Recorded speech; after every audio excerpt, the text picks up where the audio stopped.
Pessoal, tudo bem? Mais uma aula aqui do professor Paulo Deloroso. Não esqueça que o professor, ele é um grande especialista aí na área de concurso público e está trabalhando aqui, está no nosso time para trabalhar com vocês com uma leveza, mas extremamente profundo aí no conhecimento, e você vai aprender muito com ele aqui, tá bom? Então, uma aula de degustação aqui para você conhecer o nosso trabalho. Vamos lá, Pro, manda aí. Vamos ver o que essa galera acha aí da sua aula. Professores, professoras, estou aqui, o professor Paulo, com vocês, para a gente analisar a obra de Paulo Freire, Pedagogia da Autonomia, uma obra que aparece muito nos concursos públicos para professor, e é preciso entender bem este livro. Tem perguntas aqui que aparecem, perguntas muito importantes que você precisa saber. E eu vou trazer para você os principais destaques do que ele diz na obra dele, para você ficar bem preparado para o concurso. Vamos conhecer então o que temos na obra. A obra é organizada em 3 capítulos, e cada um deles dizendo, capítulo 1, não há docência sem discência. Né? Capítulo 2, ensinar não é transmitir conhecimento. E no capítulo 3, ensinar é uma especificidade humana. Vamos conhecer esses capítulos e destrinchar então para você. No capítulo 1, chamado Não há docência sem discência, o autor vai tratar das exigências para a docência. Então, ensinar exige pesquisa, ensinar exige respeito aos saberes do educando, ensinar exige criticidade, exige estética e ética, rigorosidade metódica, corporificação das palavras pelo exemplo, risco, aceitação do novo e rejeição a qualquer forma de discriminação, reflexão crítica sobre a prática e reconhecimento e assunção da identidade cultural. Vamos aos principais pontos que aparecem na prova sobre isso. Primeiro destaque que eu trago para vocês. Quando ele fala que ensinar exige rigorosidade metódica, ele está metodológica, mas é metódica. Eu vou arrumar isso depois, tá? Só pode ensinar certo quem pensa certo, mesmo que às vezes pense errado. E uma das condições necessárias a pensar certo é não estarmos demasiado certos das nossas certezas. Um jogo de palavras que nos confunde, né, professores? Então, a rigorosidade metódica do Paulo Freire, ele quer colocar o seguinte: o professor não deve estar com todas as certezas do mundo em relação aos saberes. O professor não tem que ensinar para os alunos que o conhecimento está pronto e acabado. Isso é a rigorosidade metódica em relação aos saberes. Todo saber, ele está ainda em evolução, ele está em acontecimento, em desenvolvimento. Então, o professor tem que deixar claro que ele, professor, e que a própria ciência que trata desses conhecimentos, elas estão em constante aperfeiçoamento. Então, o professor que pensa certo deixa transparecer aos educandos a beleza de estarmos no mundo e com o mundo, como seres históricos. Então, o saber, ao pensar, não tem certo e errado, ele é histórico, ele é uma maneira de intervir no mundo e conhecer o mundo. Então, o professor tem que mostrar que o saber está ligado a uma história, a uma intervenção no mundo e a uma forma de produzir esse saber no mundo. Contudo, nosso conhecimento do mundo tem historicidade. Ao ser produzido, o conhecimento novo supera o outro que antes foi novo e se faz velho e se dispõe a ser ultrapassado por outro amanhã. Ou seja, o conhecimento não para, né? O conhecimento não está congelado, absoluto no tempo, ele não está preso a uma verdade absoluta para todo sempre. E o professor precisa mostrar isso para os alunos, que os alunos participam dessa construção histórica e dessa construção que é do saber. Ensinar, aprender e pesquisar lidam com 2 momentos do ciclo gnoseológico, que é o ciclo do conhecimento, do pensamento sobre o conhecimento, né? O momento em que se ensina e se aprende o conhecimento que já está aí, existente, e o momento em que se trabalha a produção do conhecimento ainda não existente. Então, o professor não tem que passar para o aluno simplesmente transmitir, ele tem que levar o aluno a conhecer tudo que já se produziu a este respeito e deixar claro que existe muita coisa por saber ainda que o próprio aluno pode continuar ajudando a investigar e a pensar sobre estes saberes aí. Esse é o primeiro grande destaque. Fala do professor Paulo Deloroso. Não esqueça de dar um like aí para o professor e se inscrever no canal. Lembrando que o nosso curso ele é extremamente robusto, com professores aí gabaritados, supervisores de ensino, e formadores aí do DIPED, que fica dentro das três. Um preço extremamente acessível aqui para vocês, R$ 400 aí, dividido em 12 vezes. Quem não se inscreveu ainda, se inscreva que há tempo, com certeza aí, porque o nosso curso ele é passo a passo e tem toda a especificidade aí que a prefeitura pede no edital. E a gente vai trabalhar com vocês aqui passo a passo. Beleza, Pro? Manda aí para a galera, continua aí com a sua aula. 2. Ensinar exige pesquisa, ou seja, todo bom professor é um professor que está em constante pesquisa. Né? Não há ensino sem pesquisa, nem pesquisa sem ensino. Enquanto ensino, continuo buscando, reprocurando. Ensino porque busco, porque indaguei, porque indago e me indago. Educo e me educo. Pesquiso para conhecer o que ainda não conheço e para comunicar o novo. Então, o ofício de professor não é um ofício pronto e acabado, é um ofício de um pesquisador, que pesquisa o conhecimento, pesquisa a didática, pesquisa como atender aos estudantes. Então, é nesse ponto que o Paulo Freire está falando aqui.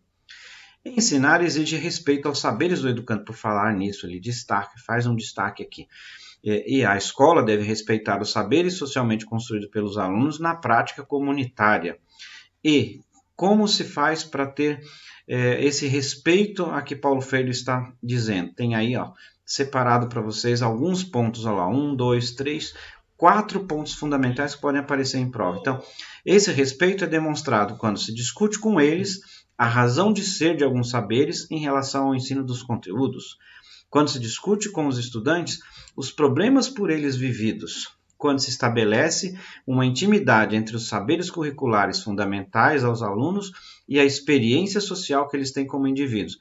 E, finalmente, discutir as implicações políticas e ideológicas e a ética de classe relacionada e descasos. Então, isso tudo, esse pacote todo, significa respeitar os saberes do educando na visão de Paulo Freire. E muito importante, pode aparecer em prova.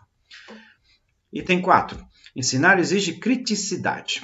Isso é muito explorado em prova, né? Entre o saber feito de pura experiência e o resultante dos procedimentos metodicamente rigorosos, não há uma ruptura, mas uma superação, que se dá na medida em que a curiosidade ingênua, associada ao saber do senso comum, vai sendo substituída pela curiosidade crítica ou epistemológica, que se rigoriza metodicamente. Então, cuidado aqui, professor. A ideia é que o trabalho com o conhecimento parte de uma primeira curiosidade, trazida por Paulo Freire como uma ingênua, uma primeira experiência com o saber, e que vai desenvolvendo maior criticidade, ou seja, uma curiosidade que se criticiza, de maior reflexão, de maior pesquisa, ou também, como ele chama, de epistemológica, de maior aprofundamento no conhecimento. Super importante, é outro ponto que cai muito em prova. Ensinar também exige estética e ética, isso também é muito importante. Ó. Transformar a experiência educativa em puro treinamento técnico é amesquinhar o que há de fundamentalmente humano no exercício educativo, ou seja, o seu caráter formador. Se respeita a natureza do ser humano, o ensino dos conteúdos não pode dar-se alheio à formação moral do educando. Divinizar ou diabolizar a tecnologia ou a ciência é uma forma altamente negativa e perigosa de pensar errado. Pensar certo demanda profundidade na compreensão e interpretação dos fatos. Não é possível mudar e fazer de conta que não mudou. Também exige coerência entre o pensar certo e o agir certo. Não há pensar certo à margem de princípios éticos. Se mudar é uma possibilidade, um direito, cabe a quem muda assumir a mudança operada. Então, a mudança ela é ética, né? Ética, que é aquilo que eu não quero para mim, eu não quero para os outros, o que eu quero de bem para mim, eu quero também desenvolver o trabalho de bem para os outros. E tem uma estética. Todo conhecimento se desenvolve em torno de uma estética. É preciso conhecer essa estética. Nada se desenvolve fora de uma estética. Tem uma beleza ou uma estranheza, uma feiura envolvida, mas é uma noção estética ligada a todo conhecimento. Ensinar exige a corporificação da palavra pelo exemplo, ou seja, o professor não pode querer que os alunos aprendam só pela sua palavra, tem que estar no comportamento do professor. É preciso uma prática testemunhal que confirme o que se diz, em lugar de apenas só dizer, ou aquele velho lema, faço o que eu mando e não faço o que eu faço, tem que fazer aquilo que você prega. Ponto 7. Ensinar exige risco, aceitação do novo e rejeição a qualquer forma de discriminação.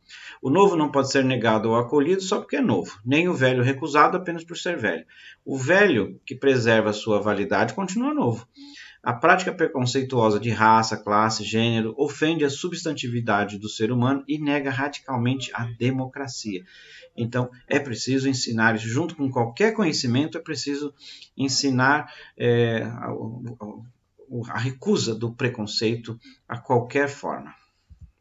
Ensinar exige reflexão crítica sobre a prática, ou seja, envolve um movimento dinâmico, dialético entre o fazer e o pensar sobre fazer. O famoso reflexão, né? Ação, reflexão, ação.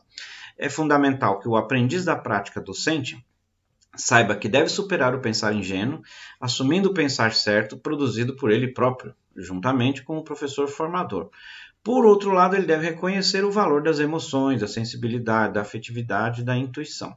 Quanto mais me assumo como estou e percebo a razão de ser como estou sendo, mais me torno capaz de mudar, de promover-me do estado da curiosidade ingênua para a curiosidade epistemológica. Decido, rompo, opto e me assumo. Essa é a ideia da reflexão crítica.